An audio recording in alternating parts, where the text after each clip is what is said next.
Среброто и златото со оган се испитуваат, додека срцето Господ самиот го испитува кај луѓето. Добар ден, јас сум Ведрана, а во овие мали серијали на видеа ќе вадиме извадоци од Библијата и ќе ги образложиме прилагодени на современиот свет, бидејќи после сите овие случувања кои што за жал од негативен момент ги доживуваме сите ние како колектив низ целиот свет, сметам дека се еден момент да сите нас не разбудат како живееме и конечно да се вратиме кон суштината, кон светлината, кон љубовта и кон правилното живење. А тоа е многу тешко бидејќи живееме во еден паднат свет кој што живее во грев и за жал толку му е сладок тој современ световен живот што дури не сака да го оттргне од себе, меѓутоа со тоа што не сакаат луѓето да го оттргнат и да се променат длабоко во срцето, за жал темната сила живее и доминира во општеството. На многу од луѓето нема да им се допадне можеби оваа тема, но тука сме за сите оние кои што сакаат да се спасат. Ете, не случајно во народната култура постои она изрека железото се кова додека е жешко. Тоа значи дека нашиот карактер се оформува додека ние сме испитани во некое искушение, предизвик и страдање најчесто. Меѓутоа тоа е така затоа што ние имаме некаква нечистотија длабоко во нашата личност, во нашата душа, затоа што ние штом сме родени на земјата, автоматски сме грешни суштества и доаѓаме за прочистување. Но исто така доаѓа затоа што ние живееме оддалечено од Бога.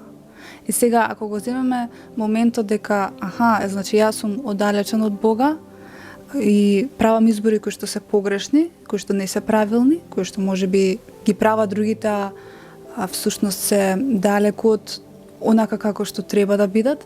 И сега јас се прилагодувам, правам избори кои што се грешни и автоматски се оддалечувам од светлината, од белиот духовен свет, односно од Бога, и живеам во тие некои лоши вредности на духовно живење, кој што човекот го носат во пропаст. Исто имам и друг пример да ви дадам за металот. Металот фаќа еден вид нечистотија на себе си и таа мора да се прочисти за да металот се искористи. Се става во тигла, таму на висока температура тој се преработува и она што е недостаток, нечистотија, наслага се прочистува од него и на тој начин металот доаѓа во една совршена форма, односно во она првобитна состојба во која што некогаш бил, онака како што бил создаден. На ист начин може да се спореди нашето постоење во овој материјален свет.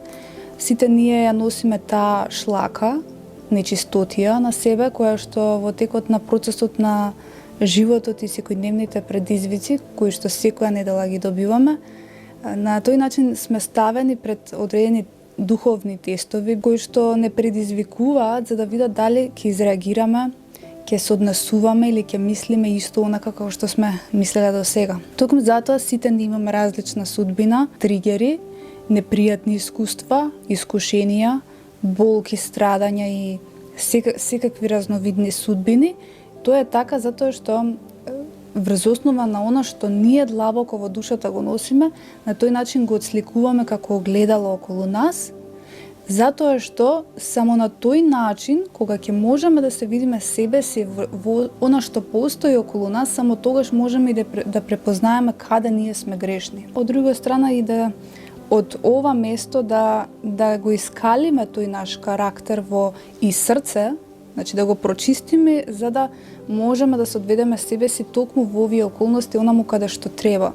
Најголемата илузија е дека ако си отидеме од тука каде што живееме, дека таму некаде во далечните граници преку мориња и океани ќе најдеме некој идеален живот, меѓутоа многумина кои што го направиле тоа знаат дека не го постигнале идеалот и можеби ако не исто или идентични животни искуства ги сретнале токму таму. Јас имам примери на многу луѓе со кои што сум разговарала и ми го докажале тоа. Тука би внесла уште еден стих од Библијата во Еремија глава 17 стих 10 вели: јас Господ проникнувам во срцето и ја испитувам внатрешноста за да му дадам секого според патот негов и според плодовите на делата негови.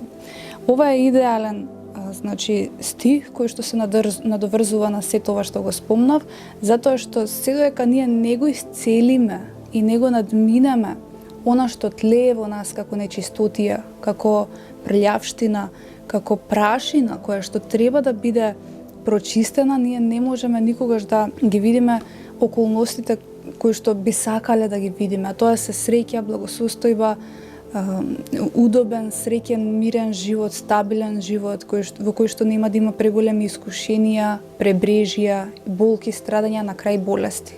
Затоа што болестите се резултат на погрешното духовно живење на човекот.